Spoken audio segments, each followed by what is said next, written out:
આગળ વાત કરીએ તો કચ્છના ગ્રામ્ય વિસ્તારમાં ઓરીના 11 પોઝિટિવ કેસ નોંધાયા છે। તમામ દર્દી સ્વસ્થ થયા હોવાનો જો કે આરોગ્ય તંત્રે દાવો કર્યો છે। લખપત સહિત ભુજ અને રાપર તાલુકામાં કેસ સામે આવ્યા છે અને કેસ સામે આવતાની સાથે જ તંત્ર ચિંતામાં છે। નોંધનીય છે કે હરોડા ગામે એક સાથે 4 કેસ સામે આવતા આરોગ્ય વિભાગ પણ દોડતું થયું છે। તો બીજી તરફ ગાંધીનગર લેબમાં મોકલાયેલા સેમ્પલ્સના રિપોર્ટ પણ પોઝિટિવ આવ્યા છે। તમામ અસરગ્રસ્ત દર્દીઓ 8 વર્ષથી નાની ઉંમરના બાળકો જોવા મળી રહ્યા છે।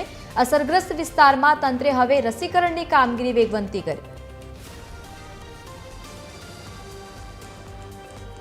વધુ માહિતી સાથે સંવાદદાતા અયાઝ જોડાયા છે। અયાઝ, જે પ્રમાણે આ પોઝિટિવ કેસ સામે આવ્યા છે ઓરીના બાળકો ખાસ કરીને તમામ દર્દીઓ છે, આરોગ્ય વિભાગનું શું કહેવું છે?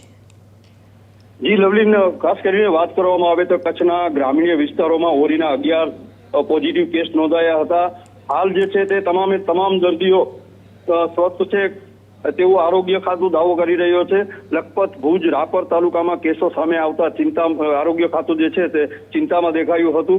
ઓરકો ગામે એક સાથે 4 કેસો નોંધાતા આરોગ્ય તંત્ર દોડતું થયું હતું।